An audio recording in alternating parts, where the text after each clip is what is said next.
नमस्कार. आजच्या या सविस्तर विश्लेषणामध्ये आपण महाराष्ट्र सरकारच्या एका अत्यंत महत्त्वाच्या आणि बहुचर्चित कृषी आर्थिक योजनेचा उलगडा करणार आहोत. कोणताही वेळ न दवडता थेट अधिकृत आकडेवारी आणि वस्तुस्थितीच्या आधारे हे सगळं प्रकरण नेमकं काय आहे ते आपण समजून घेऊया. चला तर मग सुरू करूया.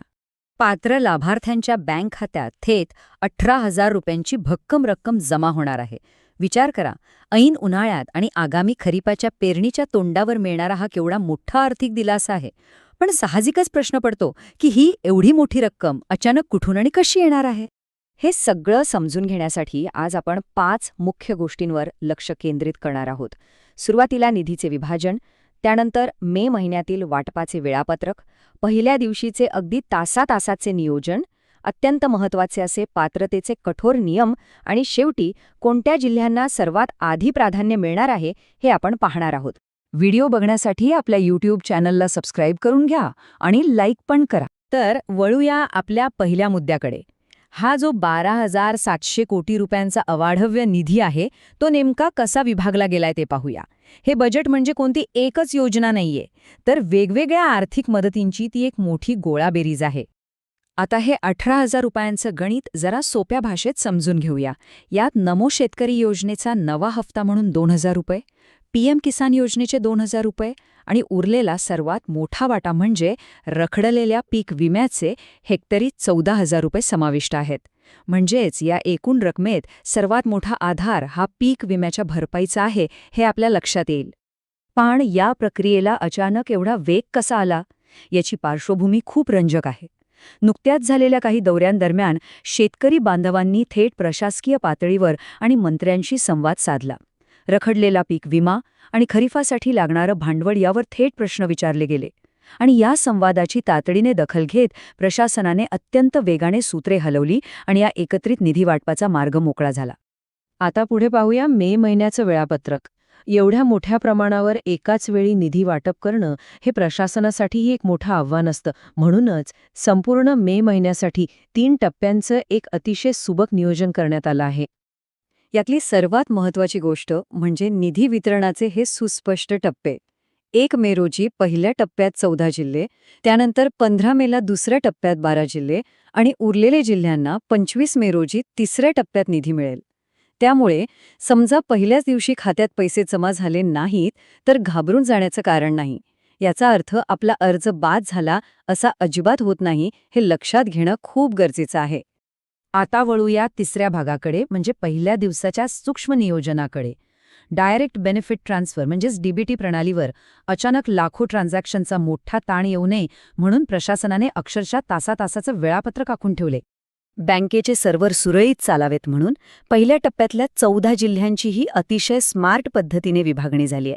दुपारी 3 वाजेपर्यंत पहिल्या 4 जिल्ह्यांत पैसे जमा होतील, मग संध्याकाळी 7 वाजेपर्यंत पुढच्या 5 जिल्ह्यांत आणि रात्री 11च्या सुमारास उरलेल्या जिल्ह्यात निधी जमा केला जाईल. किती अचूक नियोजन आहे नाही का? आता आपण अशा एका वळणावर आलो आहोत जो कदाचित या विश्लेषणाचा सर्वात महत्त्वाचा भाग आहे. तो म्हणजे पात्रतेचे कठोर नियम. हे पैसे सरसकट सगळ्यांनाच मिळणार नाहीत. त्यासाठी प्रशासनाने काही अतिशय कडक सीमा आणि निकष निश्चित केले आहेत.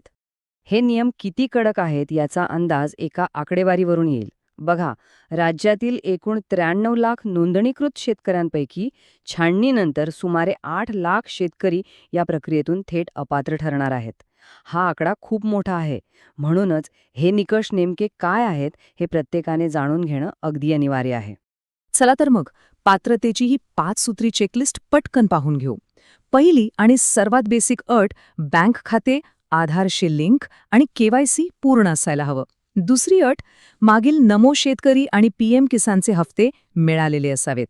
तिसरी आणि अतिशय महत्त्वाची अट म्हणजे कुटुंबात कोणीही सरकारी नोकरदार नसावा. चौथी अट रेशन कार्डबाबतची आहे आणि 5वी अट म्हणजे पीक नुकसानीची अधिकृत प्रशासकीय नोंद असणं बंधनकारक आहे.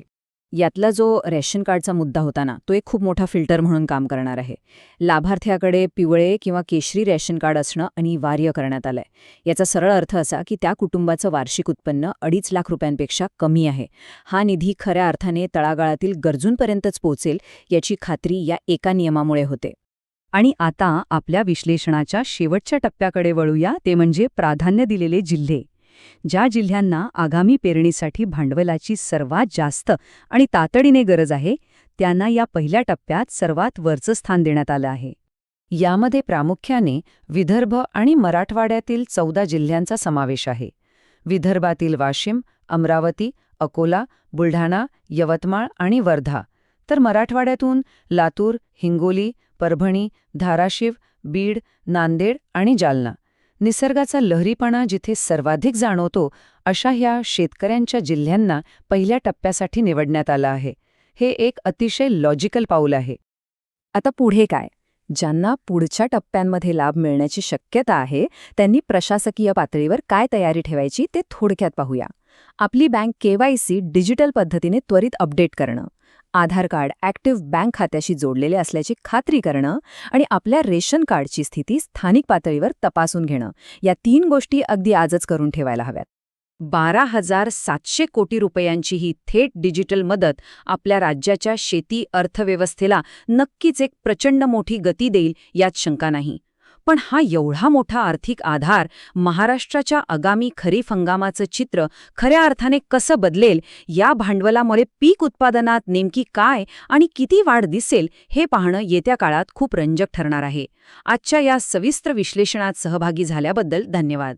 अशाच महत्त्वाच्या अपडेट्ससाठी नक्कीच लक्ष ठेवून असा.